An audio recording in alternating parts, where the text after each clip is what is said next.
Bonjour Iptissem, comment vas-tu? Bonjour Salah, très bien, ça va et toi? Très très bien, merci d'avoir accepté l'invitation de Super Indep pour ce podcast. Je t'en prie, merci de Euh, m'avoir invité. Avec grand plaisir. Est-ce que tu peux te présenter à nous et nous dire ce que tu fais? Alors, je suis Ibtissem Hadji, je suis marketing stratégiste et ghostwriter sur LinkedIn. Je suis ghostwriter bilingue. Pour ceux qui ne savent pas ce qu'est un ghostwriter, c'est une personne qui écrit du contenu à la place et au nom de quelqu'un d'autre. Donc, je ne peux pas m'attribuer le crédit de ce que j'écris. Je l'écris pour quelqu'un, mais je suis anonyme. Voilà. D'accord, très bien, intéressant. Et est-ce que tu peux nous dire comment est-ce que tu es arrivé au freelancing? Alors, c'est une longue histoire. Est-ce que je te raconte tout mon parcours professionnel? Oui, alors tu peux commencer par la naissance, on a un petit peu de temps. Ok. Donc, non, il n'y a aucun souci, tu peux nous évoquer ton parcours, tes études, tout ce qui t'a Alors, mené à être indépendante. alors, écoute, initialement, je me formais pour être enseignante dans le supérieur en études anglophones. Donc, l'objectif, c'était civilisation anglo-saxonne ou littérature, voire un mix des deux. Et puis, je me suis réorientée vers de la communication. J'ai fait une étape transitoire avec un DUT technique de commercialisation en année spéciale, qui a été ma première introduction au marketing. Et là, je suis tombée dans la marmite. Et du coup, voilà, j'ai enchaîné avec une licence pro en communication, donc management de la communication digitale et globale. J'ai fait une alternance, je suis restée un moment avec l'entreprise qui m'avait recrutée en alternance, qui avait créé ce poste-là à l'occasion, pour le coup. Je n'ai travaillé qu'avec des entreprises jusqu'à présent qui étaient internationales, donc ma langue de travail était l'anglais. Euh, et ça me convenait très bien, hein. Anglais, français, je suis à l'aise sur les deux et j'aime beaucoup. Et après ça, écoute, les années qui ont suivi ont été un petit peu compliquées. J'ai fini mon contrat, j'ai déménagé et puis j'ai eu quelques soucis de santé. Une fois mes soucis de santé réglés, j'ai voulu me repositionner sur des postes qui m'intéressaient. Je me suis rendu compte qu'il me manquait des compétences un petit peu opérationnelles sur les nouveaux outils du marketing digital. Donc, j'avais la partie théorique assez extensive, mais je me sentais pas assez en confiance en fait. Perfectionniste que je suis, et c'est pas une qualité en l'occurrence, j'étais pas en confiance pour postuler sur ces postes-là. Donc je me suis retournée une fois de plus, une quatrième fois vers la formation, et je me suis formée en growth marketing auprès de la Rocket School à Lyon D'accord. pour avoir ces compétences-là et me relancer sur le marché et puis continuer à avancer. Alors, marketing digital, on ne peut jamais se reposer sur ses lauriers, il faut constamment se former. Et c'est en faisant ce parcours-là que je me suis mise en risque. En fait, j'ai changé ma façon de fonctionner. Je suis quelqu'un qui a tendance à beaucoup réfléchir et ça peut être handicapant. Et puis là, avec ce mindset du gros hacker, je me suis mise à passer à l'action un petit peu plus. Donc, j'ai commencé à créer du contenu sur LinkedIn en mi-mars dernier. Et ce contenu-là m'a ouvert plein d'opportunités. Donc, ça m'a permis de trouver une alternance, ça m'a permis d'avoir des tas d'opportunités pour du CDI. Et puis, au fur et à mesure, des personnes qui me demandaient d'être intervenante ou de faire du freelancing pour eux. Donc, une fois que je me suis rouverte aux opportunités professionnelles, donc c'était courant août dernier, sur LinkedIn, j'ai voulu attendre de voir ce que mon contenu m'apportait. Alors, en dehors de D'accord. tout ce que ça m'avait apporté en matière de communauté, de rencontrer un tas de personnes géniales avec qui j'ai lié de vrais liens d'amitié, ça m'a ouvert du coup une porte vers un domaine que je n'avais pas anticipé en fait. Alors ça faisait un moment que je me disais justement que j'aimerais bien faire un petit peu de freelancing, mais quand on a commencé à me le proposer, ça m'a prise par surprise un petit peu. Et j'ai commencé par décliner en fait ces offres-là en disant bah, écoutez, merci beaucoup, mais c'est pas ce que je recherche actuellement. J'étais plus sur du CDI, voire éventuellement de l'alternance. Euh, Et donc, une, deux, trois, quatre offres plus tard, je me suis dit, bon, bah, ça suffit, le marché a parlé. Et allons-y, enfin, c'était un petit peu sortir de ma zone de confort, un peu beaucoup même. Et, euh, et du coup, voilà, j'ai eu une offre très sérieuse et quelqu'un qui était vraiment concrètement intéressé pour travailler avec moi spécifiquement et qui m'a dit quand est-ce qu'on peut commencer. Et c'est comme ça que j'ai fait toutes les démarches derrière pour lancer mon activité, pour faire une étude de marché dessus et pour me positionner sur ce qu'on appelle des high tickets et décider en fait de la direction que je voulais prendre avec mon activité. Alors c'est une version très synthétique de ce qui s'est passé, mais voilà, ça te donne une idée. D'accord, très bien. Non, mais c'est vrai que c'est intéressant, c'est toujours intéressant de voir où est-ce que les personnes ont commencé et où est-ce qu'elles en sont. Alors ensuite, je voulais te demander pourquoi est-ce que tu as choisi d'accompagner donc des personnes sur leur donc communication et sur leur si on peut reprendre le terme donc ghostwriting. Alors initialement, j'ai un cursus qui est littéraire, donc tu peux t'imaginer que j'aime beaucoup écrire, j'aime beaucoup lire, et la création de contenu a toujours fait partie des postes que j'ai occupés, que ce soit dans la communication ou dans le marketing, ça a toujours été un de mes points forts, et donc j'en ai tiré avantage. Je le fais beaucoup pour moi-même, et pour le coup, je l'ai fait spontanément pour beaucoup de personnes dans mon entourage, et là, en créant du contenu sur LinkedIn, ça m'a donné une plateforme, ça m'a donné de la visibilité. Et comment ça s'est goupillé, c'est que j'ai eu des gens qui m'ont très simplement demandé d'écrire pour eux. Et donc, mes premiers clients sont arrivés de cette façon-là, en disant je te vois depuis un moment sur LinkedIn, j'aime ta façon d'écrire. Est-ce que tu pourrais faire ça pour moi? Est-ce que tu pourrais faire ça pour mon entreprise? J'ai aussi eu des gens qui me demandaient de leur apprendre à le faire. Et ça venait se croiser avec cette culture, cette éducation, ce parcours marketing que j'ai, cette vision globale du marché qui fonctionnait très bien et qui pour moi est complètement complémentaire. Alors c'est ma vision de la chose, hein, mais j'estime qu'un bon ghostwriter est forcément un bon marketeur. Oui. Parce qu'on ne peut pas aider quelqu'un. Alors je parle du ghostwriting sur LinkedIn, sur le réseau en particulier, parce qu'un ghostwriter peut écrire un livre pour quelqu'un d'autre, et c'est pas du tout la même équation. Mais quand on se positionne sur les réseaux sociaux, l'objectif, a priori, c'est de créer un canal d'acquisition pour le client. Donc mon objectif à moi, c'est de créer une marque pour le client et c'est aussi de lui attirer de nouveaux clients. Donc le but, il est très concret, c'est d'amener des clients, d'amener du business, du chiffre d'affaires à mon client.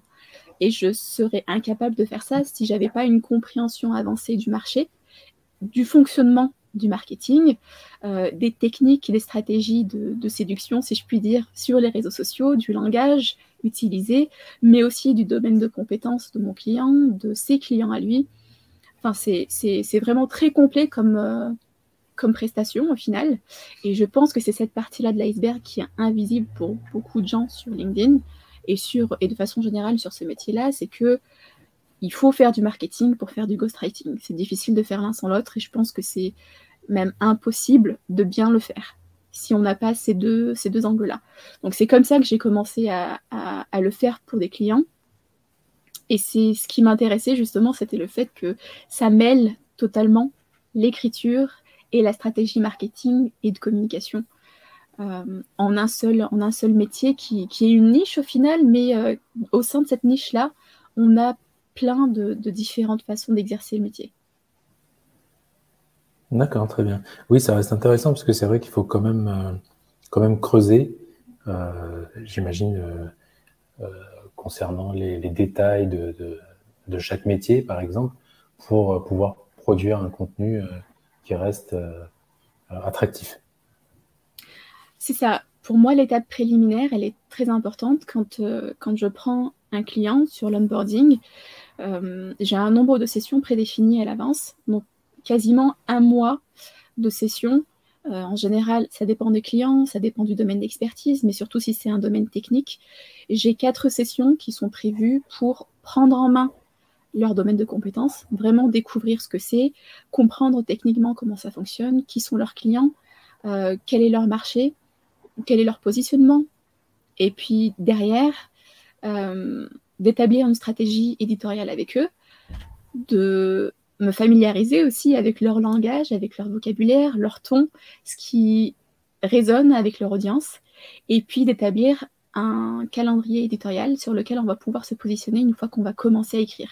Donc vraiment, cette partie stratégique, elle prend du temps, c'est une enquête, il y a une partie psychologique qui vient avec, où on a un rapport à l'humain qui doit être confortable, qui doit être ouvert, pour pouvoir comprendre le client et l'aider justement sans pour autant trahir et sortir de l'authenticité de ce qui est son domaine de compétence et surtout de qui est la personne et comment elle peut se présenter. Donc, on a du travail qui est assez intensif et qui rentre en profondeur et qui peut être assez intimiste au final en amont de l'écriture. D'accord, oui, c'est vrai que c'est intéressant parce qu'on peut se dire par moment qu'éventuellement, donc les personnes qui écrivent pour d'autres le font simplement en claquant des doigts, mais il y a vraiment une recherche et c'est ça qui est intéressant puisque, comme tu l'évoquais, il y a vraiment une étude qui est faite en fonction de la personne et de son métier. Et ce que je voulais alors justement te demander par la suite, c'est quels sont les défis que tu as dû relever quand tu as commencé? Alors, c'est marrant que tu me poses la question. Pour moi, ce qui me freinait, en fait, ce qui m'a freiné et mon plus gros, j'allais dire ma plus grosse peur, mais c'était pas tellement une peur, c'était plus un stress, une zone de douleur pour moi qui est récurrente sur pas mal de choses, c'est cet aspect administratif du statut de freelance, du statut d'entrepreneur, qui me paraissait assez important, assez colossal à surmonter. Et c'est cette vulgarisation, moi, à laquelle j'ai eu accès sur LinkedIn, qui a banalisé la chose et qui m'a permis au final de concrétiser. Et je pense que c'est une peur que beaucoup de gens ont. C'est un espèce de fantôme, tu me pardonneras le jeu de mots, mais c'est un fantôme qui plane sur l'entrepreneuriat c'est très difficile, c'est élitiste, il faut avoir, je sais pas, un capital avant de se lancer, il faut avoir un plan avant de commencer, qui au final empêche les gens de se lancer. Et il y a beaucoup de gens, il y a beaucoup d'entrepreneurs et de freelanceurs qui ont fait un énorme travail de vulgarisation sur LinkedIn et qui ont rendu ça atteignable et réaliste pour des gens comme moi qui au final se disaient punaise, ça doit être très compliqué quand même de se lancer et sur le plan administratif c'est une vraie catastrophe. Donc c'était ça mon plus gros frein, c'était cette histoire de statut, de gestion de la comptabilité, d'administratif. Et j'ai fait appel aux collègues au final, moi je sais des collègues, c'est aux personnes qui sont passées avant moi et aux personnes qui créent du contenu pour vulgariser ce domaine-là, en disant mais écoute, comment ça se passe, comment tu fais, est-ce que c'est difficile, est-ce que ça t'a pris du temps, est-ce que c'est combien d'heures par semaine ça te prend pour gérer cette partie administrative, et pour me rendre compte qu'au final, en tout cas sur le statut de micro-entrepreneur, c'est gérable. Et puis mon esprit gros hacker a cherché tous les raccourcis possibles pour me faciliter cette tâche-là et essayer de me reposer justement sur des outils ou des prestataires qui prenaient ça en charge.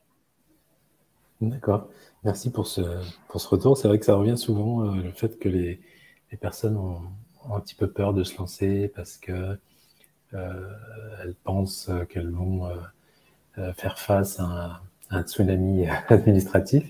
Mais c'est vrai que quand on est bien accompagné, quand on se renseigne bien en général, on peut commencer doucement mais sûrement. Et alors ensuite, la question que je voulais te poser, c'est quand tu as commencé cette activité-là, c'est quoi les ressources qui t'ont aidé? Je t'en parlais à l'instant, les ressources qui m'ont aidé, au final, c'est tout le contenu qui est créé sur le sujet sur LinkedIn. D'accord. J'ai la chance d'avoir un fil d'actualité qui est très qualifié et je continue de le nourrir pour qu'il le soit. C'est-à-dire que quand j'ouvre mon LinkedIn, je sais que j'ai de l'information qualitative, des gens qui sont dans mon domaine de compétences, qui sont en dehors, mais qui de toute façon apportent de la valeur à leur audience et au réseau. Et c'est avec ce contenu-là, en fait, que j'ai pu me renseigner énormément. D'une part, de façon assez organique, parce que les gens le faisaient spontanément. Et aussi en allant directement à la source, en message privé, contacter ces personnes que je suivais depuis un moment, dont j'aimais le contenu, dont j'aimais la façon d'écrire et la philosophie, et de leur demander, écoute, comment ça se passe pour toi? Est-ce que tu as des billes à me donner? Est-ce qu'on peut discuter? Est-ce qu'on peut se rencontrer? Et ça m'a donné, je pense, vraiment une longueur d'avance, où j'ai d'autres personnes à qui je parle et qui viennent de se lancer, ou il y a peu de temps, et qui me disent, mais as des bases qui sont solides. Et on dirait que tu fais ça depuis longtemps. Ouais. Parce que, c'est pas du tout, c'est pas de la vantardine en fait. C'est pas, j'allais dire, c'est pas quelque chose que j'ai pas un mérite particulier là-dessus, autre que de m'être nourri en fait longtemps de ce que les gens ont mis sur la plateforme, de ce que ces créateurs-là ont mis, de ce que ces seniors dans le domaine ont eu la générosité de partager. Et je pense qu'aujourd'hui, j'en ai tellement bénéficié que c'était aussi une volonté quand j'ai commencé à écrire sur le freelancing et sur ce building public de partager mes aventures, entre guillemets, dans cette activité-là, de me dire j'ai tellement bénéficié du partage des gens et j'ai été très agréablement surprise par la générosité et la transparence dont ils faisaient preuve, que derrière j'ai envie de faire exactement la même chose pour des gens qui sont pas encore décidés à sauter le pas, qui hésitent, qui ont pour les mêmes raisons en fait cette appréhension de se lancer dans le domaine et qui ont l'impression peut-être que c'est noir et blanc, qu'il faut s'investir corps et âme dedans, qu'il faut être soit salarié, soit freelance, et qu'il faut, je sais pas, alors on va rentrer dans les clichés, hein, être tout de suite très très successful, avoir du succès immédiatement, alors que pas du tout. Les gens qui ont énormément de succès aujourd'hui ne le cachent pas, pour ceux que j'aime suivre en tout cas, que c'est un parcours, que ça se fait graduellement, et c'est ça qui est intéressant, c'est qu'on se construit au fur et à mesure de cette activité-là, et je trouve que c'est un des aspects les plus passionnants dans le fait de travailler à son propre compte. D'accord, oui. Alors c'est vrai que c'est intéressant, ta réponse est intéressante dans le sens où il y a vraiment du partage, en tout cas, éventuellement, dans cette communauté qui t'a permis d'échanger avec des personnes qui étaient déjà dans cette activité. Alors, c'est vrai que la question que je voulais te poser par rapport à ça, c'est est-ce que ça a été facile justement de trouver des réponses auprès de ces personnes, parce que c'est vrai que la manière dont tu en parles, je trouve que c'est vraiment noble de vouloir partager sans se dire forcément, je partage mes secrets, mais voilà, vouloir aider les autres qui souhaitent se lancer. Et comment est-ce que tu as trouvé ces échanges? Alors, je te disais que j'étais très agréablement surprise parce que alors pour l'anecdote, la première personne qui m'a fait une offre très sérieuse, je leur ai dit, très honnêtement, j'ai jamais travaillé en freelance. Il va me falloir revenir vers vous, en tout cas, en matière de création d'offres. Je dis vous, je sais pas pourquoi je dis vous, on se tutoyait, mais c'était... Et en fait, cette personne m'a dit, ok, pas de souci. Donc moi, ce qu'il a fallu que je fasse, c'est que j'aille me renseigner, parce que clairement, quand on crée son activité, je peux pas sortir des tarifs de mon chapeau, je peux pas sortir une prestation de mon chapeau. L'objectif pour moi était d'avoir quelque chose de qualitatif, et pour ça, il fallait que je fasse une étude marché. Et donc, je me suis créé une liste de personnes qui étaient dans mon réseau et qui créaient du contenu depuis un moment sur le sujet.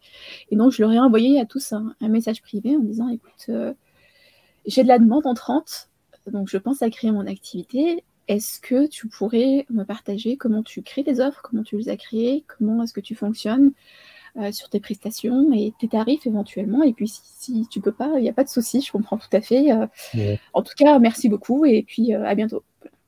Donc l'approche, c'était, j'aimerais bien avoir ton aide, mais si tu peux pas, je comprends tout à fait, il n'y a pas de souci. Et je pense que, alors non seulement ma sélection était bonne, dans le sens où c'est des personnes que je suivais depuis un moment, donc je savais que quelle était la teneur de leur contenu et leur activité, mais aussi à aucun moment je me suis dit qu'on me devait quoi que ce soit, et à raison, parce que le temps, alors accorder du temps à quelqu'un professionnellement parlant, c'est vraiment une faveur qu'on leur fait. Et du coup, à être très agréablement surprise, quasiment tout le monde m'a répondu, et de façon très extensive, en me disant, écoute, pas de souci, et même ceux qui ne le partagent pas sur LinkedIn, au final, me disaient, je le dis pas publiquement, mais j'ai pas de souci, et ensuite à le partager avec des collègues et à donner des billes. Donc, j'ai eu des retours qui étaient très détaillés, de, voilà mes prestations, voilà comment je fonctionne avec mes clients, je travaille mensuellement au poste, ou alors avec un format abonnement. Alors, j'ai eu des réponses très extensives et du coup, j'ai eu des échanges qui se sont un petit peu allongés avec ces personnes-là, avec qui j'ai créé aussi une connexion. Alors, je pense que c'est important de noter que c'était pas la première fois que je parlais à ces gens-là, en tout cas, Ouais. tu vois, c'était pas de but en blanc, c'était pas du froid.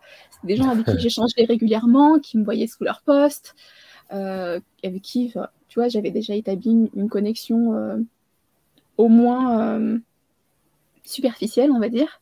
Mais en tout cas, voilà, je n'arrivais pas du jour au lendemain en leur demandant une faveur.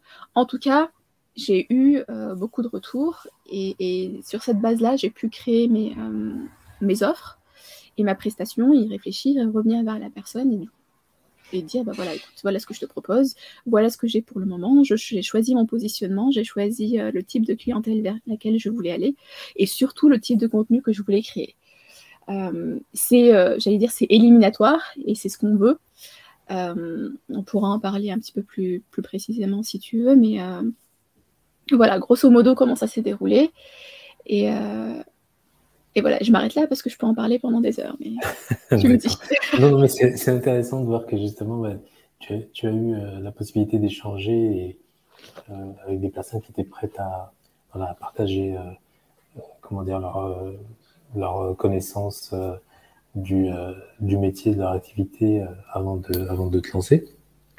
Et alors justement, donc la question suivante, c'est pour toi, quels sont les avantages d'être indépendante? Alors écoute, mon objectif initial, moi, c'était pas du tout d'arrêter le salariat, parce que je m'en suis pas lassée et que j'ai encore plein de choses à apprendre. Sur mon activité de freelance, j'ai commencé de façon très nichée, entre guillemets, sur le domaine de compétences. En tout cas, j'ai commencé purement avec du ghostwriting et de la stratégie édito. Et puis, la demande de mes prospects a fait que j'ai rajouté une offre, en fait, de coaching et une offre de suivi sur de la stratégie marketing. Donc, j'ai une prestation qui est sur de la stratégie marketing parce que c'est ce qu'on me demandait de façon récurrente. Mais j'ai pas voulu m'étendre plus que ça. Mon objectif, c'est de solidifier ces offres-là, c'est de les ancrer. Et une fois que ça s'est fait et qu'elles sont pérennes et que ça répond réellement à ce que le marché me demande, à ce moment-là, je peux voir si le marché a d'autres choses en tête et y réfléchir. Mais en tout cas, l'objectif, c'était pas du tout d'avoir un panel d'offres extensif. Ce qui fait qu'à côté, en fait, je pouvais avoir une frustration parce que sur mon domaine de compétences, qui est assez large, sur le marketing et le growth marketing et le marketing digital, il y a tout un tas de choses que tu peux faire. Et du coup, être en salariat me permettait de toucher au reste et de pas du tout me cantonner à un domaine en particulier comme ça peut être sur mon activité. Si tu veux, sur mon activité, j'ai choisi des choses qui sont un petit peu le dessert, qui sont ma partie favorite dans mon domaine d'activité. Tu vois, je me fais vraiment plaisir ou c'est super, c'est ce que je préfère faire. Et c'est win-win pour moi et pour mes clients. Sur la partie salariat, dans laquelle j'étais au moment où j'ai commencé mon activité, je pouvais continuer à apprendre un tas de choses. Et puis, c'est ce qui m'intéressait, en fait, de continuer à évoluer dans mon domaine de compétences et de continuer à approfondir ces connaissances-là. Maintenant, à l'heure actuelle, je me concentre un petit peu sur mon activité. Je me donne quelques semaines, voire quelques mois pour pouvoir la développer parce que c'était une petite zone de frustration pour moi de ne pas pouvoir faire tout ce que je voulais faire dessus et d'explorer un petit peu ce que je veux faire. Ça ne veut pas dire que j'exclus le salariat. C'est juste que j'en ai pas une envie pressante tout de suite. J'ai eu des offres spontanées que j'ai déclinées parce que je me laisse un petit peu de temps sur mon activité. Et du coup, c'était quoi la question? Alors, la question, c'était quels sont les avantages de l'indépendance pour toi? Oui, voilà. Alors, les avantages dont je te parlais tout à l'heure, là, c'est cet aspect-là, en fait, de pouvoir me concentrer sur ce que j'aime faire, de pouvoir aller en profondeur là-dessus. Et surtout, je ne m'attendais pas, en fait, à ce que j'apprécie autant cette partie création d'offres.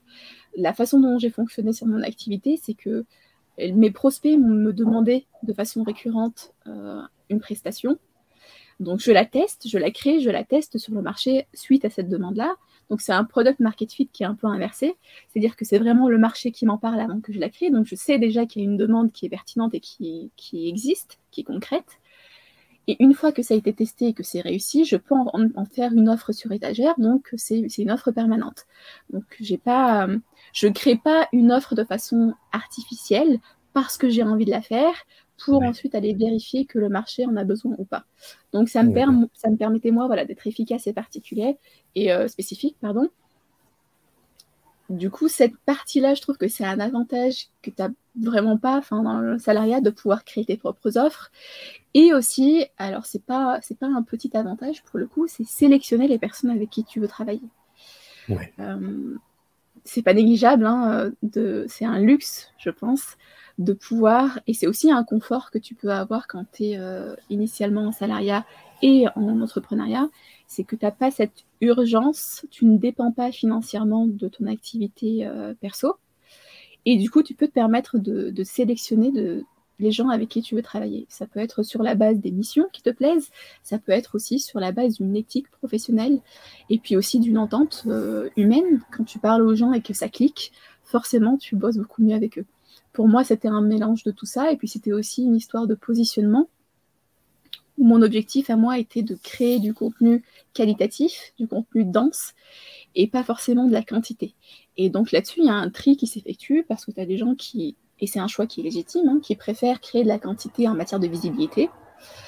Et pour moi, c'était aussi de dire à mes prospects, écoutez, je comprends et je peux vous rediriger vers des personnes qui vont pouvoir vous accompagner sur de la quantité. Mon objectif à moi, c'est de travailler avec des gens qui font de la qualité. Et dans cette optique-là, je restreins en fait le nombre de postes, par exemple, par semaine que je propose à mes clients. Et on pourrait se dire que stratégiquement, c'est pas à mon avantage, parce que je pourrais tarifer plus, mais je préfère, et c'est un choix, j'allais dire, autant stratégique que éthique au final, de me positionner sur une création de contenu dense, qui est à haute valeur ajoutée pour mes clients, et un plaisir en fait pour eux et pour moi à faire. Donc cette approche-là, cette sélection-là, c'est pas quelque chose qu'on peut faire quand on n'est pas à son compte, quand on n'a pas sa propre boîte. Et je trouve que c'est un gros avantage. Après, tu as tous les avantages qui sont liés à la flexibilité, au fait de pouvoir positionner tes prix comme tu veux, travailler dans le contexte que tu choisis. Tu as des gens qui sont itinérants, j'ai envie de dire, qui sont des digitaux nomades. C'est pas ce que je fais, mais pour le coup, je pourrais choisir d'aller travailler dans une ville, dans une autre, dans un pays ou dans un autre.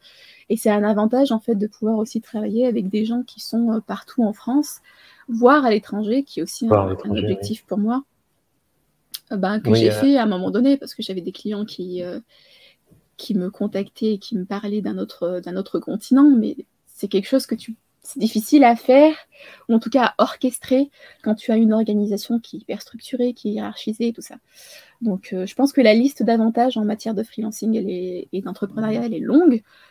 Ça ne veut pas dire que c'est... alors je ne suis pas du tout dans le monde des bisounours, où je pense qu'il faut aussi être concret sur j'allais dire les inconvénients, mais juste les restrictions qu'on peut avoir aussi quand on est à son compte. C'est-à-dire que toute la charge administrative, toute la charge de prospection et de stratégie, elle est aussi pour toi entièrement.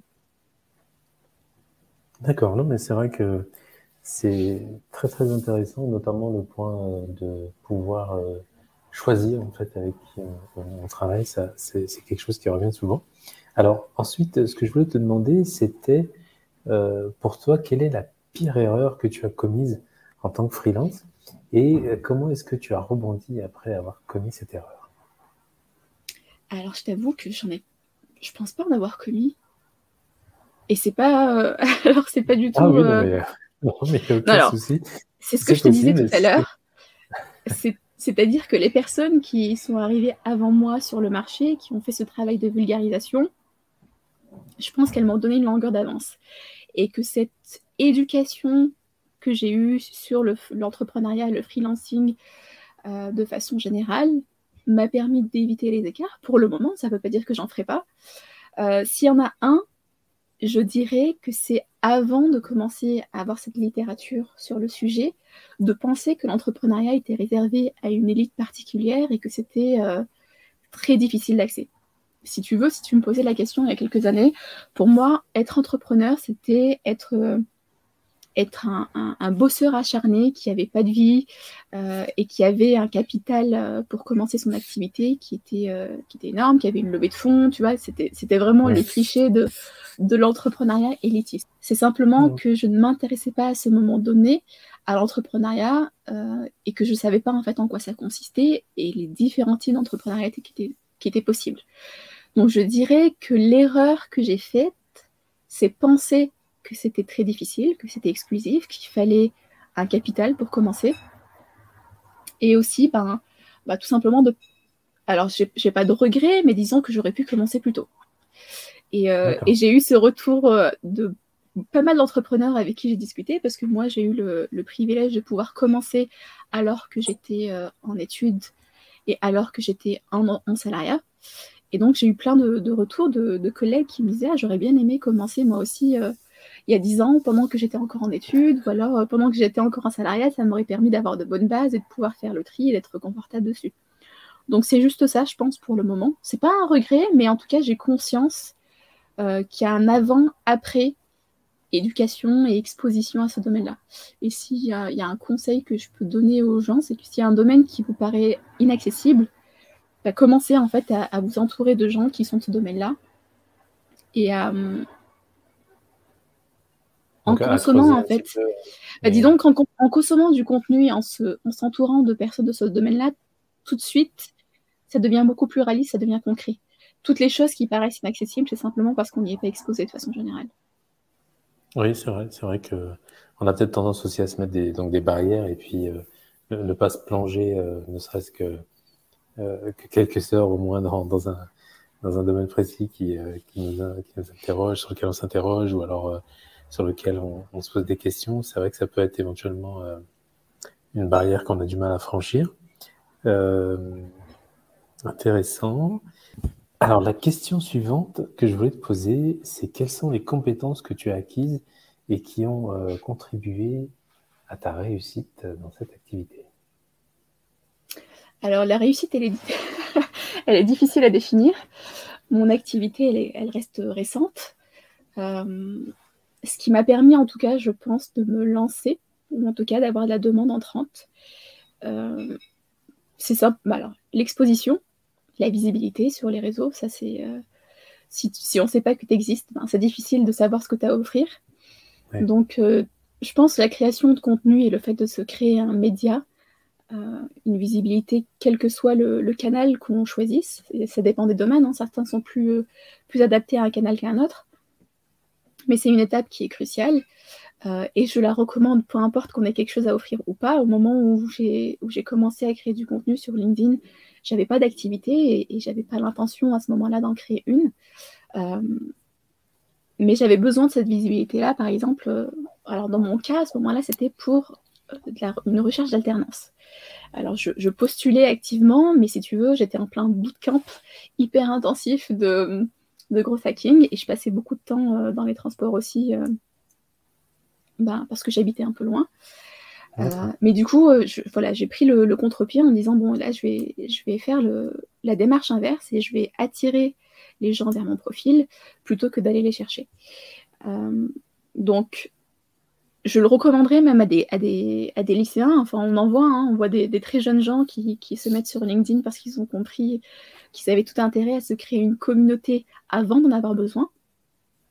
Donc je pense que ça, c'est une étape qui est cruciale et peu importe qu'on ait un projet maintenant ou pas, créer du contenu, de la valeur et puis faire connaissance avec des personnes qui sont du domaine de compétences qui nous intéressent ou qui sont, peut-être que c'est, je sais pas, l'objectif que tu te mets dans 10 ans, c'est d'être à la place de cette personne-là, dans son poste, dans son domaine de compétences. C'est hyper important et c'est un aspect qui m'a surprise. Alors initialement, je suis pas quelqu'un qui suit très réseaux sociaux, ironiquement. Ouais. Et pour le coup, l'aspect social du réseau et dans tout ce qu'il a de bienfaisant, moi, m'a surprise. J'ai commencé à faire des visios avec des personnes avec qui j'interagissais régulièrement et à découvrir une richesse dans cette interaction que j'avais pas anticipé et à créer un relationnel vraiment qualitatif et sincère. Et je pense que c'est une vraie découverte sur le plan humain On ne s'attend pas à ça forcément sur un réseau social, professionnel encore moins peut-être, en se disant qu'il y a un intérêt derrière les interactions et que c'est une mauvaise chose. Alors, à mon sens, pas du tout. Avoir un intérêt, je pense que c'est assumé quand on est sur un réseau professionnel et que c'est réciproque. L'objectif, c'est d'apporter de la valeur aux gens et si en retour, ils décident de vous en apporter aussi, très bien. Et sinon, dans tous les cas, on a fait ce qu'on avait envie de faire. Mais en tout cas, cette partie exposition, elle est super importante. Et puis derrière, je pense que le parcours que j'ai effectué, et c'est aussi, je le mentionne parce que c'est important, je croise beaucoup de gens qui sont en réorientation, en reconversion, qui sont complexés en fait par leur parcours, parce qu'il n'est pas A à Z tout droit comme on pourrait l'imaginer dans l'idéal un petit peu fantasmé, tu sais, je passe du lycée à un bac+5, voire un doctorat tout droit, et puis je file vers une carrière de cadre toute bien orchestrée. Je pense que ça a été un très gros avantage pour moi de cumuler les formations telles que je les ai faites, telles que j'ai choisi de les faire. J'avais un set de compétences en tête que je voulais construire et qui est encore en construction parce que j'aime beaucoup apprendre et que ça fait partie de mes hobbies, j'ai envie de dire presque. Mais c'est aussi un gros avantage à avoir. Le fait d'avoir des compétences diversifiées, qu'elles soient des compétences, des soft skills ou des hard skills, c'est aujourd'hui, j'allais dire, alors c'est presque un kit de survie dans un environnement qui est très instable sur le plan professionnel. Je ne parle pas forcément de l'entrepreneuriat, hein, je parle juste du milieu professionnel, en fait, du cadre de travail qui est en ce moment en mouvance permanente. Donc, cette adaptabilité et cette capacité à réagir et comment dire, avoir des ressources, en fait, et à prendre les imprévus comme une opportunité plutôt comme un souci, c'est une chose, je pense, qu'on apprend quand on n'a pas eu un parcours littéraire. Quand on a eu un parcours accidenté, pour le coup, on s'attend à avoir un caillou dans la chaussure et on se dit, bon, écoute, je vais m'adapter et puis je vais prendre un chemin différent et voir où ça mène. Mais en tout cas, je pense que c'est important de mettre en avant. Moi, j'ai eu l'opportunité de croiser énormément de personnes qui avaient des parcours qui étaient tout sauf classiques. Et c'est des personnes qui avaient une richesse dans leurs compétences, autant que dans leur vision et dans leur approche et du monde et du travail. Et je trouve que ces profils-là sont pas assez mis en valeur, ou en tout cas, j'ai trop rencontré de personnes qui étaient complexées par ce type de profil, par le fait d'être un petit peu atypiques dans leur parcours. Or, dans la vie réelle, dans le vécu, toutes les personnes que je côtoie qui ont du succès et qui sont satisfaites dans leur domaine de compétences et en tout cas qui continuent à challenger leurs objectifs n'ont pas un parcours classique. Ça ne veut pas dire que c'est mauvais d'avoir un parcours classique. Je pense que c'est juste que c'est comme si tu étais un petit peu tout terrain, quoi.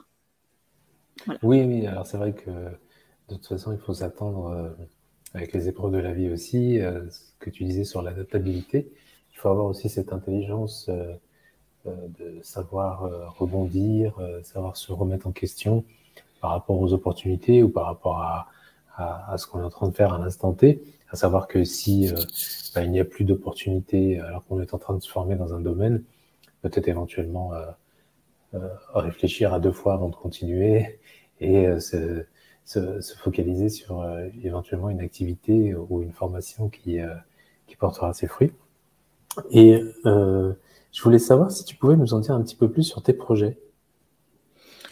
Alors, mes projets, écoute, j'ai des ambitions qui sont fortement liées au bien-être. C'est pas forcément l'esprit Startup Nation, mais en ce qui me concerne, j'ai toujours eu cette perspective-là d'avoir un équilibre pro-perso qui soit sain en tout cas. Mais je t'en parlais tout à l'heure, j'ai eu des soucis de santé qui ont fait que ça a encore plus accentué ce penchant chez moi. Et mon objectif actuellement, écoute, sur mon activité, c'est d'arriver à avoir une stabilité, en tout cas je me restreins sur le nombre de clients que je prends. D'accord. En même temps, en tout cas, l'objectif étant de pouvoir vraiment me concentrer un maximum sur leur projet et apporter beaucoup de valeur, mais aussi de ne pas être tenté, tu sais, d'aller exploser le plafond en matière de productivité, d'objectifs financiers, tout ça. Donc, stabiliser cette partie-là sur ce que je t'ai dit de mon activité, donc ghostwriting, stratégie marketing et puis coaching, et puis aller derrière avoir du temps pour développer d'autres projets. Donc éventuellement, j'ai commencé à intervenir en école pour partager écoute, mes enseignements sur mes apprentissages aussi sur LinkedIn pour le moment. J'ai aussi pour objectif de faire ça sur du marketing de contenu, marketing digital.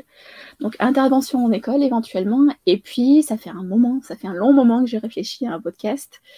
Et pareil, j'ai aussi cet objectif de qualité plutôt que de quantité. Donc, j'essaie de peaufiner. J'ai une idée assez précise de ce que je veux faire. Mais voilà, enfin, tu t'es bien placé pour le savoir. Hein, c'est un domaine qui est dense en ce moment. Oui. Il y a beaucoup de podcasts. Il y a beaucoup de podcasts qui sont qualitatifs. Donc, l'objectif pour moi, c'est que ça soit différenciant et que ça apporte quelque chose de plus. Si je le fais. Et donc, voilà, j'ai réfléchi. J'ai pas mal de choses qui sont en place. Mais c'est pas mal de travail, un podcast. Et si je le fais, j'aimerais bien le faire. Donc, ça, c'est en réflexion. Et puis, éventuellement, plus tard, peut-être, pas tout de suite, mais une newsletter. À voir. Ça aussi, pareil, c'est un marché qui est dense, donc je ne peux pas le faire pour le faire. Ça serait plutôt, je pense, pour apporter des billes justement aux personnes qui veulent se lancer ou alors qui sont entrepreneurs et qui aimeraient avoir des pistes pour développer leur stratégie édito ou leur positionnement, des choses comme ça. Donc rien de très très précis là-dessus. Je pense que ce qu'il y a de plus concret pour moi pour l'instant, c'est cette partie intervention en école. Et puis le podcast qui est en réflexion depuis un moment. Et puis voilà, comme je te disais, le plus difficile, c'est de le faire. Une fois que tu commences à être dans l'action, tu peux peaufiner, tu peux perfectionner, mais c'est ce travers que j'ai, contre lequel je me bats constamment, de faire les choses plutôt que d'y réfléchir. Et c'est aussi cette ambition d'apporter quelque chose de différent. Oui, c'est vrai que souvent le passage à l'action est toujours la chose la plus compliquée. Et puis c'est vrai qu'une fois qu'on est dedans, on se rend compte que au final, c'était pas si compliqué que ça de se lancer et puis de commencer à tester les choses et puis voir ce qui marche ou ce qui ne marche pas. Alors, par rapport à tout ça, je voulais te demander à quoi ressemble une journée typique pour toi? Écoute, j'ai pas vraiment de journée type. C'est décevant comme réponse, mais j'ai pas de journée type pour le moment. J'essaye de structurer les choses, mais je pense que la flexibilité, justement, dans mes journées, c'est un gros avantage pour moi. Alors, si j'ai un rendez-vous client, j'organise mes journées autour. Mais concrètement, je passe beaucoup de temps sur la création de contenu, sur l'engagement sur LinkedIn. Je pense que c'est ce que je fais le plus. D'aller me connecter avec les gens, de créer des conversations, de créer des échanges. Et ça fait partie de ma stratégie aussi de passer du temps là-dessus. J'ai jamais eu un objectif en matière de chiffres quand j'ai commencé LinkedIn, et c'est toujours le cas. Je suis le genre de personne qui trie mes demandes de connexion. D'accord. Alors, c'est pas du tout du snobisme, hein, c'est juste que l'objectif, pour moi, c'est d'avoir une communauté qui est vraiment engagée et engageante, avec qui on a des échanges. Et l'objectif initial pour moi, c'était d'avoir une petite communauté où j'ai vraiment un réseau dans le sens propre du terme. Les gens me connaissent, je les connais, il y a une confiance et une relation de fiabilité qui a été construite au fur et à mesure. Et c'est cet objectif-là que je continue de m'imposer. Et ça nécessite du temps, je pense, de créer une audience et une communauté qui est qualifiée. Je pense que c'est plus facile qu'on le pense de créer du chiffre, mais derrière, si cette communauté-là, elle n'est pas engagée sur les posts, si elle n'est pas intéressée par le contenu que je crée, pour eux, initialement, pour moi et pour eux, c'est soit que j'ai pas assez qualifié, soit que j'ai mal ciblé mon contenu. Dans les deux cas, ça veut dire qu'il y a un repositionnement effectué. Donc, je pense que je passe pas mal de temps à interagir avec le contenu des personnes, à créer du contenu qualitatif, mais aussi moi à continuer à me former. Et c'est un objectif que j'ai. Enfin, là, en janvier, j'ai déjà acheté la formation, mais en janvier, je commencerai pour le coup une formation d'un copywriter de conversion américain que j'aime beaucoup.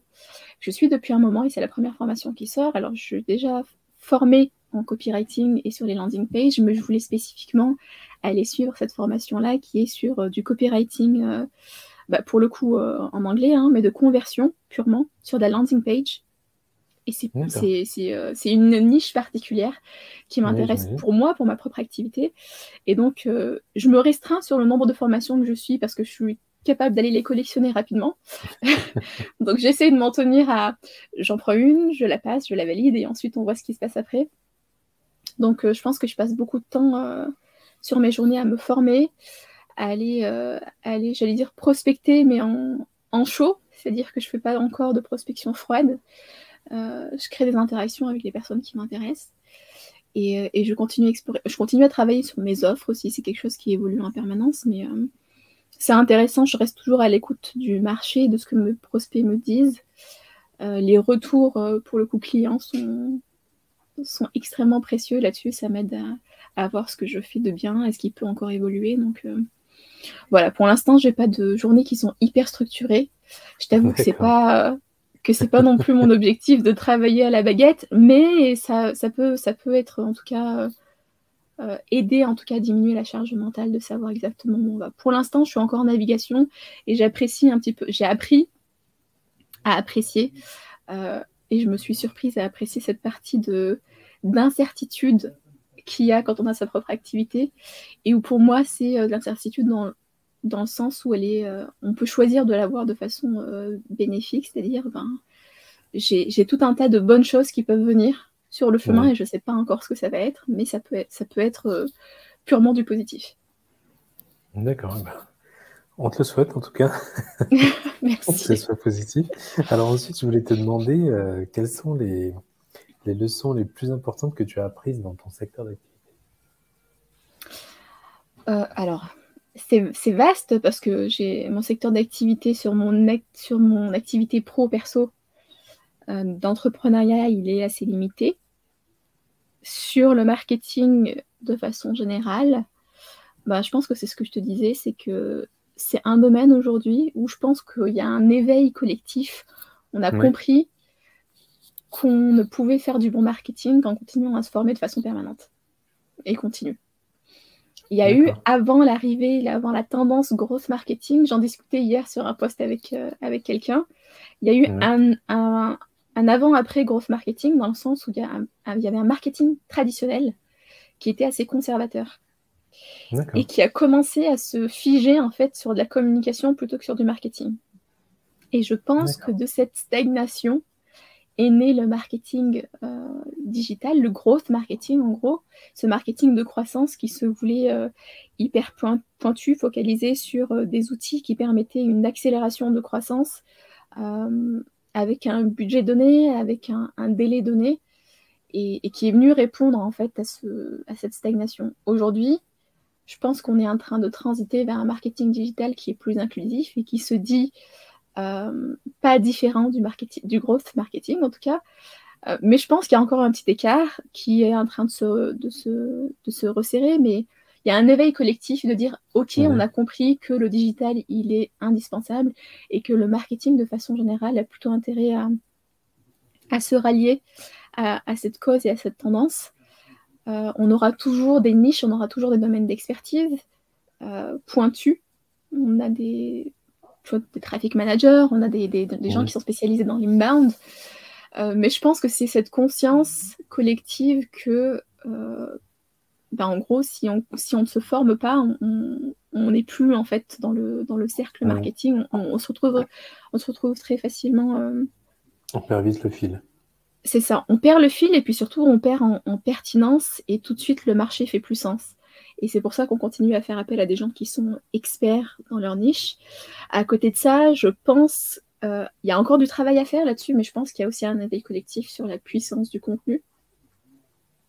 ce qui est très bien, moi ça me convient tout à fait, où longtemps on a eu ce rapport de valeur qui était un petit peu déséquilibré entre la donnée chiffrée et le contenu écrit qui plaçait les métiers de l'écrit en matière de marketing en dessous de la donnée, en dessous de chiffré. Et puis là, on est en train de se rendre compte que oui, le contenu coûte plus cher, l'inbound coûte plus cher, c'est plus lent à avoir un retour sur investissement. Par contre, c'est ce qui construit la fiabilité d'une marque, c'est ce qui construit la stabilité, je dirais même, d'une entreprise.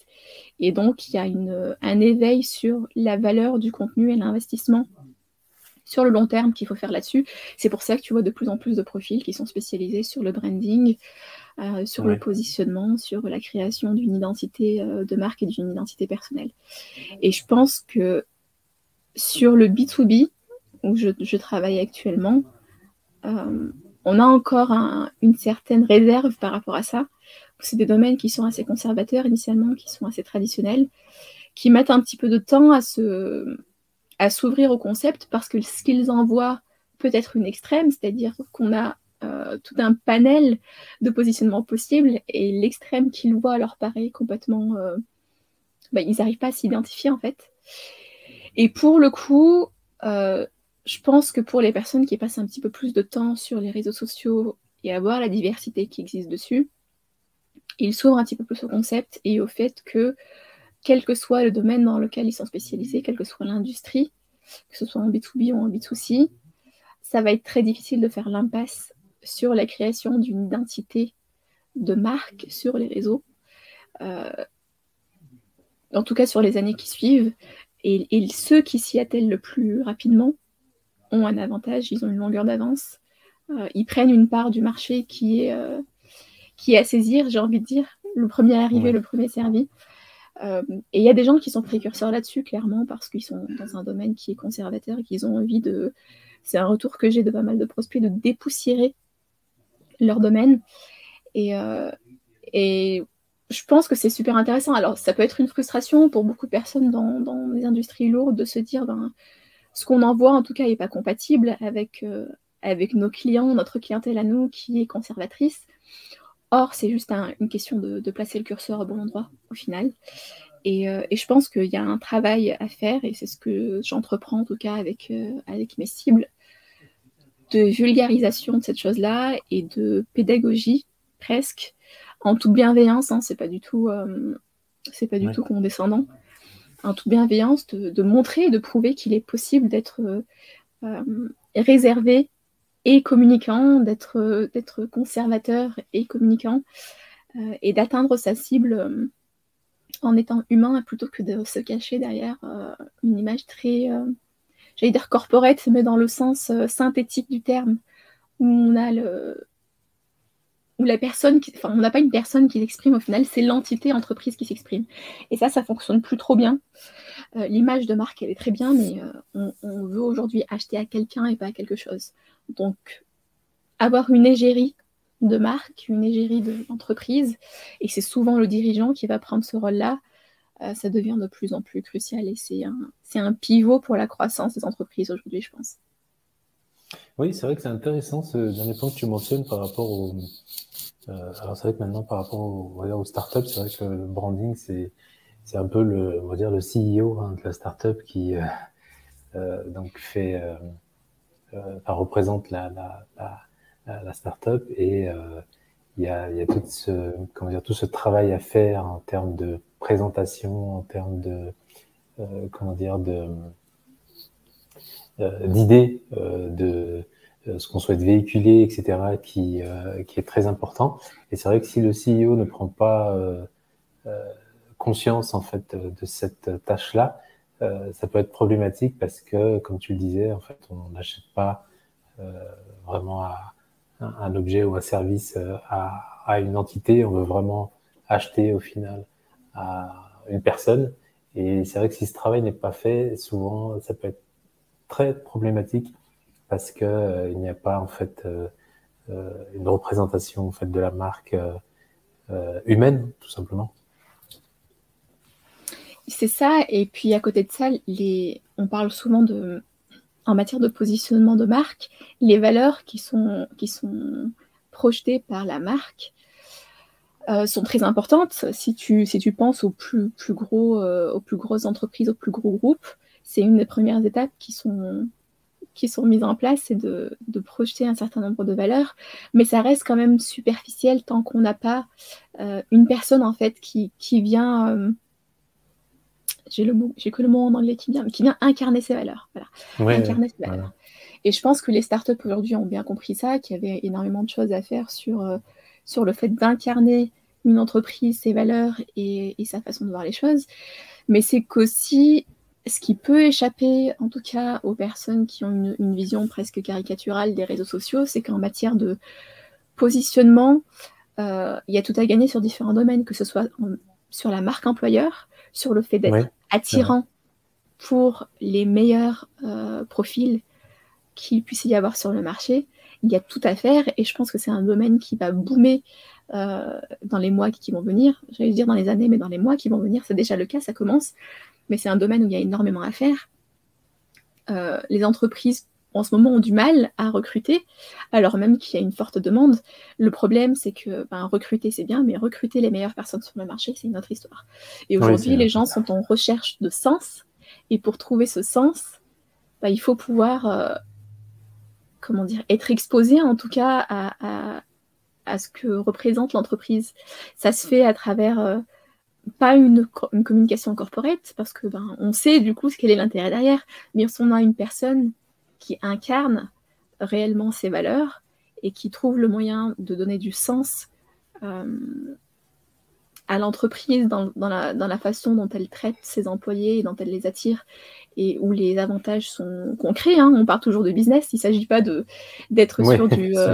c'est ça, il ne s'agit pas d'être du tout sur du théorique, du vent, j'ai envie de dire, mais sur du concret. Aujourd'hui, il n'est pas du tout incompatible de proposer des choses qui sont sur les avantages concrets en matière de salariat intéressantes, tout comme sur le plan humain. C'est difficile de dissocier les deux. Et après les périodes Covid qu'on a eues, les gens sont en recherche de sens. Et ils sont très attirés par les entreprises qui font cette démarche-là, de juste montrer par les faits qu'il y a une approche humaine du salariat, du travail de façon générale et de la collaboration.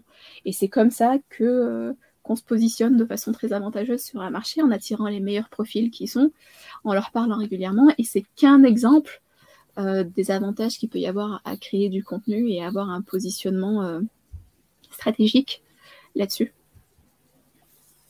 Merci pour ce point que je trouve très très pertinent. Ensuite, je voulais te demander, Epicène, est-ce que tu as déjà eu un mentor? Alors là, tu me poses une colle. Je pense pas avoir eu de mentor. Je pense pas du tout avoir eu de mentor. Alors, je dis pas du tout parce que... On va enlever le pas du tout. Alors, pour répondre à ta question, je pense pas avoir eu de mentor. J'ai eu beaucoup de collègues, de personnes, de mes pairs, qui sont du même domaine, avec qui j'échange régulièrement et qui m'apportent énormément. Qui sont seniors dans l'activité, qui ont plusieurs longueurs d'avance et qui sont du coup des perles à avoir dans son réseau, parce que c'est des gens qui partagent très généreusement leur enseignement, leur expérience. Donc, je ne sais pas si on peut définir ça comme du mentorat, auquel cas oui, j'en ai pas mal. Sinon, je considère que oui, c'est des collègues, des pairs, et pour certains qui sont devenus des amis. J'ai aussi énormément eu de chance, je pense, avec les professeurs, les enseignants que j'ai croisés, qui, en tout cas pour quelqu'un qui apprécie d'apprendre, qui aime beaucoup apprendre, ont encouragé en tout cas cette appétence pour l'apprentissage. Et c'est pas donné à tout le monde, je sais qu'on peut avoir de malencontreuses expériences en matière d'enseignement et de pédagogie, mais j'ai été plutôt... fortunée dans ce sens-là, je pense. Tant mieux alors. Et est-ce que tu peux me dire, pour toi, les outils professionnels qui te facilitent la vie? Alors, ça peut être une application, ça peut être un site internet. Alors, les outils, je suis très souvent sur Notion, je l'utilise de façon très simple, mais ça me permet de centraliser mes données, ça me permet d'avoir un CRM pour mes clients, de créer du contenu dessus aussi. Enfin, c'est vraiment, j'allais dire, c'est un QG presque. Ouais. Alors, je l'utilise pas du tout au niveau où certaines personnes le font. On a des gens qui font des choses extraordinaires avec, qui créent des sites très complexes et tout ça. J'en suis pas du tout à ce niveau-là, mais en tout cas, je trouve ça très, très utile. Qu'est-ce que j'utilise comme autre outil? Ben, écoute, t'es bien placé pour le savoir, on s'est connus comme ça, super indep. Ça me permet en tout cas, moi, de complètement être reposée sur la partie admin. Ça me permet de créer mes factures. Voilà. Alors, je précise, hein, ça n'est pas du tout sponsorisé, parce qu'on peut se douter. J'aurais pas du tout de mal à le... J'ai rien contre les communications sponsorisées, mais en l'occurrence, c'est pas le cas. Alors, ça m'a été recommandé, tu vois, quand j'ai commencé à contacter les personnes pour leur demander comment ça s'est passé pour l'administratif, pour la création de leur entreprise. J'ai eu plusieurs personnes qui m'ont recommandé, donc je me suis renseignée, je me suis dit, bon, allons-y, ça m'a l'air de faciliter la vie. Enfin, on avait parlé, toi et moi, et tu m'avais expliqué la chose. Et du coup, super, moi, ça m'a soulagée. Mon objectif en démarrant mon activité, tu sais que j'avais commencé en mode hybride, donc j'étais salariée en même temps, c'était de me débarrasser de cette charge mentale sur l'administratif au possible. Ouais. Et donc, super, j'ai fait ça. Et pour l'instant, tu vois, j'en suis parfaitement satisfaite. Je pense qu'en micro-entreprise, il paraît que c'est le statut le plus léger niveau admin. Ouais. Donc, pour l'instant, ça me va très, très bien. Et puis, j'ai la partie conseil aussi que j'ai à travers... c'est pas que l'outil, c'est l'accompagnement conseil aussi qui est pour moi super qualitatif. Donc, rassurée de ce côté-là, j'ai moins peur de faire des erreurs, comme j'ai vu beaucoup de gens communiquer dessus. Heureusement, pareil, de partager en disant, au fait, sur la création de mon entreprise, j'ai coché le mauvais truc, et puis je me suis retrouvée avec je sais pas combien de milliers d'euros de retard de paiement. Donc ça me met en confiance, et l'objectif, c'était de pouvoir me concentrer entièrement sur l'activité, et je pense que ça fonctionne plutôt bien. À part ça, je suis domiciliée... j'ai domicilié mon entreprise ailleurs, et ça aussi, je pense que sur le plan administratif, ça peut aider, plutôt que de domicilier chez soi. Où là, ça peut être compliqué si jamais tu déménages ou que tu es sur plusieurs... Enfin, si tu es nomade, en tout cas, vaut mieux avoir une domiciliation, ce qui n'est pas mon cas, mais vaut mieux avoir une domiciliation externe. D'accord, merci pour ce retour outil. Et ensuite, je voulais te demander, quel est le mythe le plus répandu à propos du copywriting, du ghostwriting, du growth marketing? Alors, celui qui te semble le plus répandu.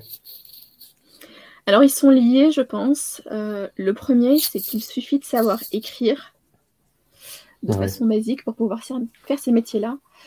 Alors que ce soit le copywriting ou le ghostwriting, il y a eu... Alors, c'est deux métiers qui ont été très tendance sur LinkedIn en ce moment, où on a eu tout un effet de... Comment dire, presque de... On a rendu ça très glamour, en fait, d'être l'un ou l'autre, comme s'il suffisait de savoir le faire pour gagner des 1000 et des 100 instantanément. Or, c'est deux métiers sur lesquels l'écrit, au final, n'est que le rendu fini. Il y a tout un set de compétences à avoir en amont.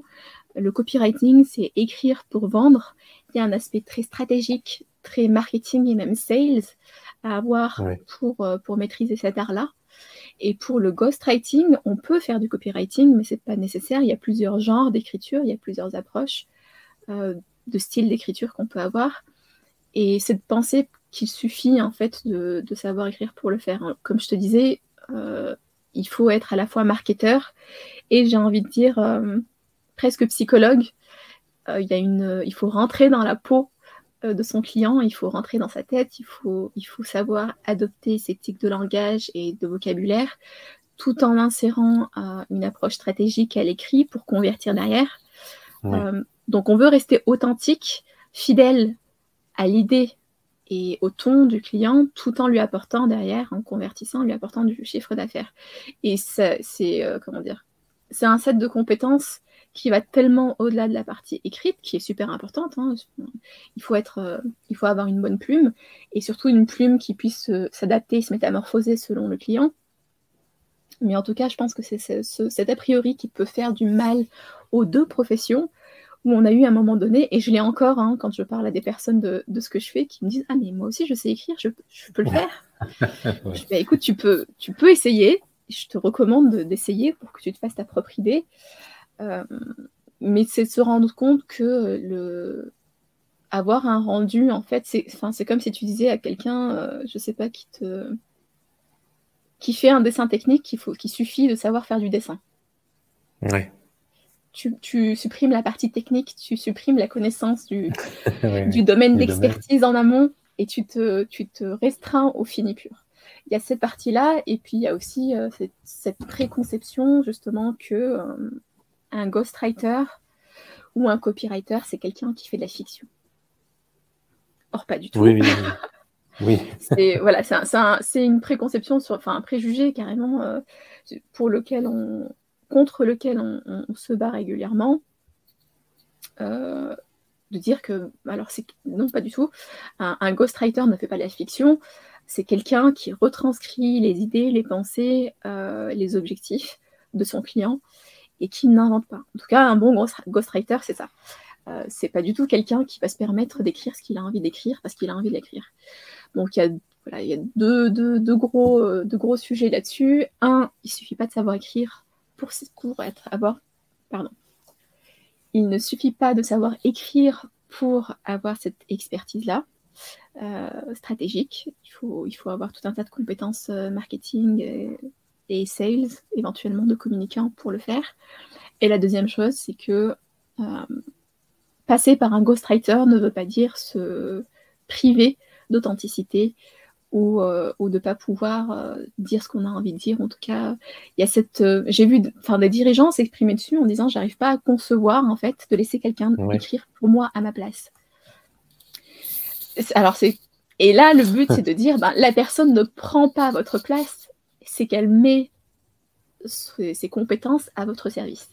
C'est qu'elle met son talent à votre service, c'est qu'elle est là pour articuler, pour vous aider. Alors, il y a des dirigeants qui n'ont simplement pas le temps, et c'est pour ça qu'ils font appel à un ghostwriter.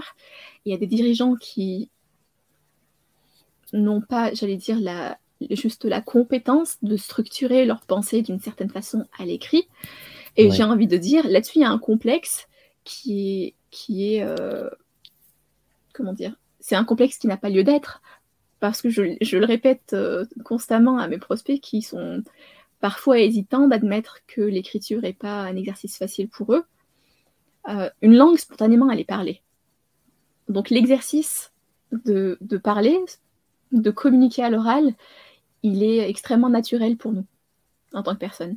Et même là-dedans, on a des gens qui sont experts en prise de parole orale. L'exercice écrit est beaucoup moins spontané, il est beaucoup moins naturel pour nous, donc ça exige plus d'efforts, ça exige une façon, comment dire, une approche différente de la pensée, de la façon dont on la structure. Et je connais énormément de gens qui sont extrêmement à l'aise à l'oral, qui sont de très bons communicants à l'oral, mais passer à l'écrit, pour eux, ça exige de restructurer complètement leur pensée. Et c'est tout à fait légitime de dire ça n'est pas mon expertise, je fais appel à quelqu'un qui le maîtrise, soit pour le faire à ma place, soit pour m'apprendre à le faire. Et je pense qu'il faut complètement se défaire de cette idée qu'il y a un complexe à avoir sur le fait de tout le monde doit savoir écrire à un niveau professionnel. Oui, alors c'est vrai que par rapport à ça, donc savoir s'exprimer donc à l'oral, devant un public, et là en l'occurrence savoir composer un texte, c'est vrai que ce sont deux choses différentes, et donc les personnes qui ont des facilités dans une de ces deux, on va dire, compétences, n'ont pas forcément ne maîtrisent pas forcément les deux. Et j'imagine que c'est pour ça que les personnes qui s'expriment souvent bien ont du mal à composer éventuellement, et c'est pour ça donc qu'elles font appel à des personnes comme toi pour leur permettre d'être encore plus efficaces sur leur page personnelle ou même professionnelle, j'imagine. Mais c'est vrai que c'est totalement différent, et enfin, même en termes d'impact, c'est vrai qu'à la lecture, on n'a pas le même ressenti que lorsqu'on entend quelqu'un s'exprimer. Donc, ça reste vraiment deux choses différentes. Je pense aussi que il serait bienvenu et il serait temps qu'on décomplexe les gens, qu'on les décharge de cette pression de devoir tout maîtriser parfaitement à un niveau professionnel. Chacun son métier, chacun son expertise. Il n'y a aucun mal, j'allais dire. Et puis même, les personnes qui ont le plus de succès dans le monde, j'ai envie de dire, connaissent leur domaine de prédilection, ont admis ceux où elles n'étaient pas les plus fortes et n'ont aucun mal à déléguer ces domaines-là à des personnes dont c'est l'expertise. Et je pense que pour ce qui est des dirigeants et des CEO, il y a souvent cette charge mentale, cette pression de devoir tout maîtriser tout le temps, qui a pas de sens au final, parce qu'ils ont aussi un domaine, un corps de compétences qui est très particulier, mais c'est aussi que c'est cette pression, j'allais dire, socioculturelle de un dirigeant, c'est quelqu'un qui est inébranlable et qui maîtrise tout. Or, pas du tout. Les dirigeants qui ont le plus de succès ont reconnu leur expertise, travaillent dessus et continuent à développer leurs compétences, mais ont bien compris qu'ils avaient tout intérêt à s'entourer d'experts pour les aider sur des domaines qui sont juste pas leur domaine de prédilection, et il n'y a aucun complexe à avoir dessus. Oui, totalement en phase là-dessus, donc merci pour ce retour. Ensuite, je voulais te demander s'il y avait un challenge en ce moment dans ton activité, et comment est-ce que tu y fais face? Alors, mon challenge en ce moment, alors il y en a deux. Alors, je suis formée en marketing digital et en growth hacking, donc c'est quelque chose que j'ai pas de mal à faire pour une entreprise et pour d'autres personnes. Jusqu'à présent, ma prospection, entre guillemets, s'est faite par de l'inbound, donc c'est mon contenu sur LinkedIn, ma présence sur LinkedIn qui m'a amené des clients. Et l'étape suivante pour moi, c'est de passer sur du cold, donc de prospecter directement. Je ne l'ai pas encore fait, je n'ai pas encore eu à le faire, mais c'est un exercice auquel je vais m'atteler parce que je suis curieuse. C'est super intéressant en tant que marketeuse d'aller explorer ces stratégies-là et de les tester sur le marché. Mais c'est aussi où je reconnais que j'ai un frein sur ma personnalité. Tu as toujours ce petit truc de j'hésite à aller déranger, entre guillemets, alors que consciemment, tu sais que tu ne déranges pas du tout. Tu apportes une solution potentielle à ton prospect et c'est à lui de prendre la décision s'il la fait ou pas. Donc il y a cette partie prospection en cold et la seconde partie, moi je me positionne sur du ghostwriting bilingue. Je parle anglais, je parle français et la partie anglaise m'intéresse beaucoup. Donc actuellement, j'essaie de me positionner sur le marché anglophone. C'est plus compliqué que ce à quoi on peut s'attendre parce que je suis en France déjà et que pour aller chercher des cibles anglophones sur LinkedIn, c'est pas ce qu'il y a de plus évident à faire. Donc actuellement, ce que je suis en train de faire, c'est d'essayer tout doucement de développer une petite audience sur Twitter. C'est très très jeune. Et il y a tout un travail d'exploration de la plateforme qui fonctionne pas du tout comme LinkedIn. L'environnement n'est pas le même, les codes sont pas les mêmes, le ton n'est pas le même, et puis l'audience aussi est très très différente. Donc je suis en pleine exploration, c'est un petit peu la jungle, mais c'est super intéressant parce que du coup moi je me positionne dessus uniquement en anglais, mais tu peux te permettre d'avoir un ton qui est plus incisif, d'être plus punchy, plus direct. Donc c'est intéressant de repartir de zéro sur une autre plateforme pour aller chercher une autre audience et essayer de convertir là-bas. Donc c'est mon objectif du moment, mon challenge, c'est d'aller chercher des clients anglophones. D'accord, écoute, on t'en souhaite plein et surtout que ça puisse te permettre déjà d'avoir au moins ton premier client anglophone et que tu puisses justement produire ce contenu-là. Donc, bonne chance à toi pour ça. Et merci. Ensuite, je voulais te demander si tu savais en fait quelle serait la prochaine tendance ou qu'est-ce qui va révolutionner un petit peu ton domaine. Alors révolutionner, je sais pas, mais j'en parlais l'autre jour avec une collègue. Je pense que l'engouement qui est actuellement autour du ghostwriting va, pareil que pour le copywriting, ça va redescendre. La tendance va passer et tant mieux, je pense, parce que on a tendance comment dire, avoir une vision un petit peu caricaturale du métier. Donc, c'est pas plus mal que ça se calme.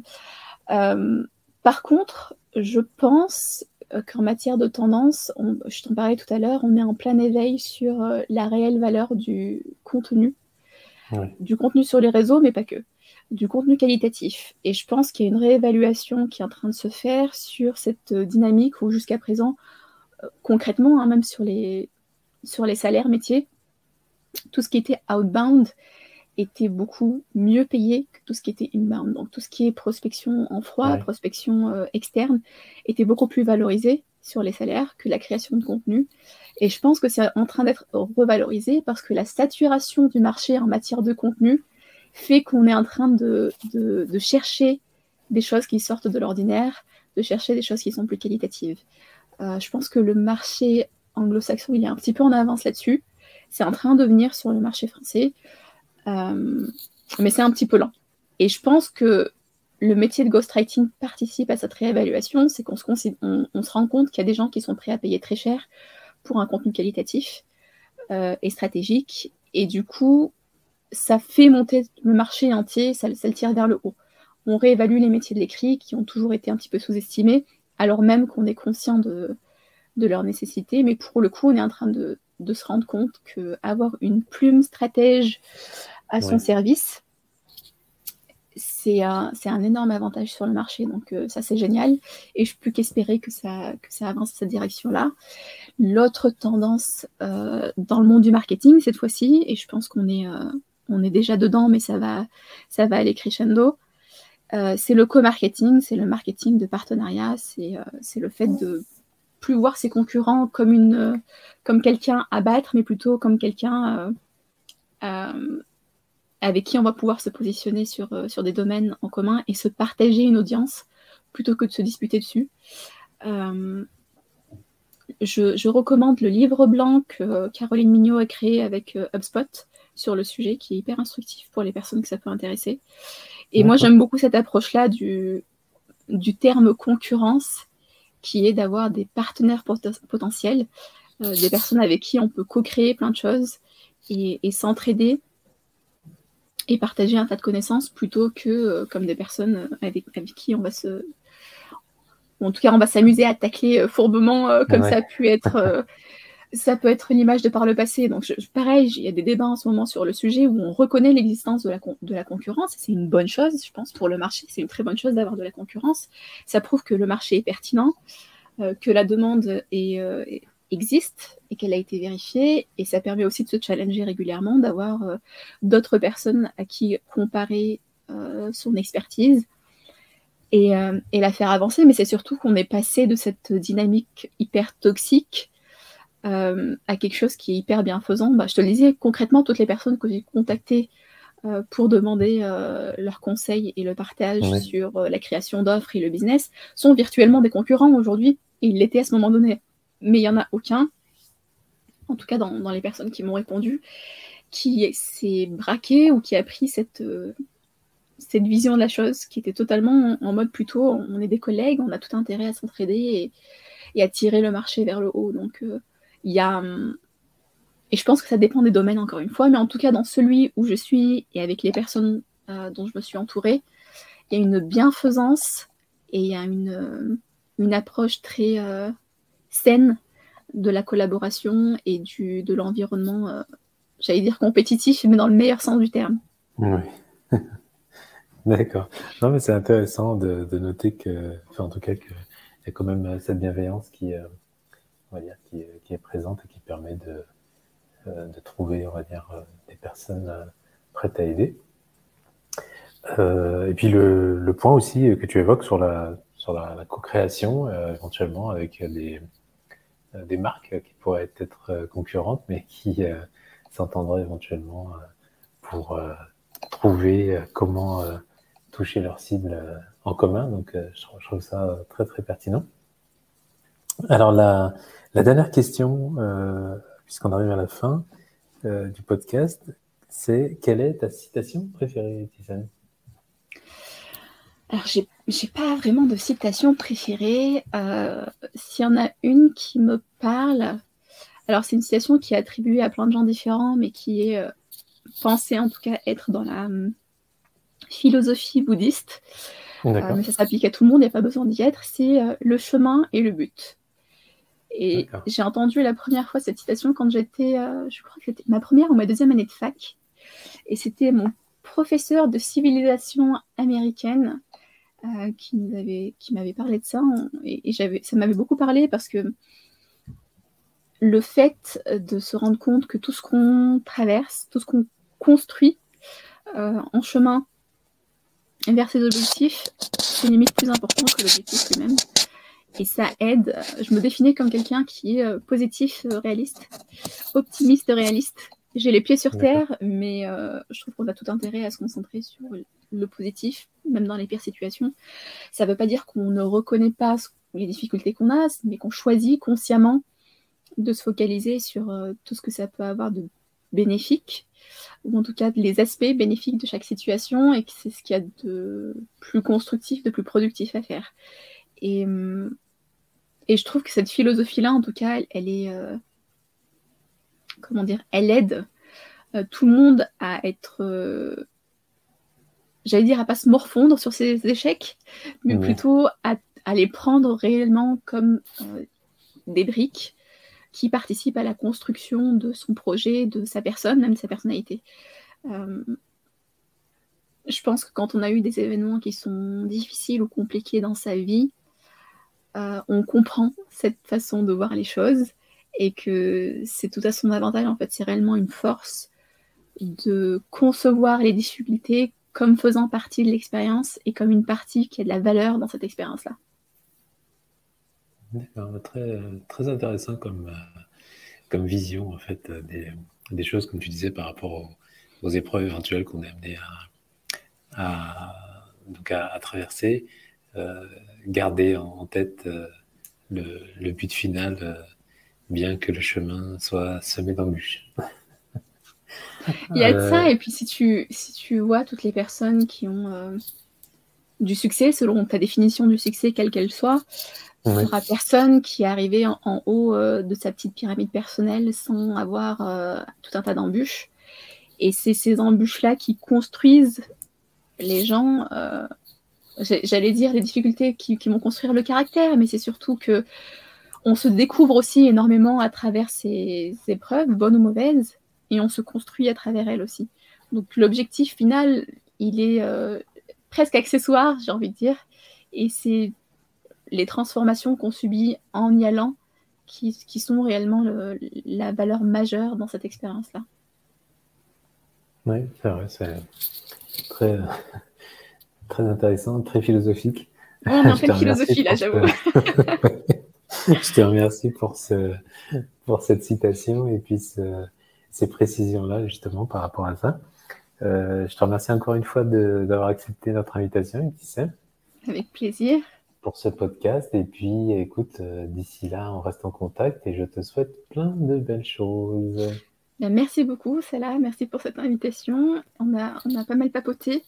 Et puis, avec grand plaisir, comme d'habitude. Et puis, de même, le meilleur pour toi et pour Super Indep. Et on se dit à bientôt. À très vite. Merci beaucoup, Ibtissem. Bye bye. Ciao.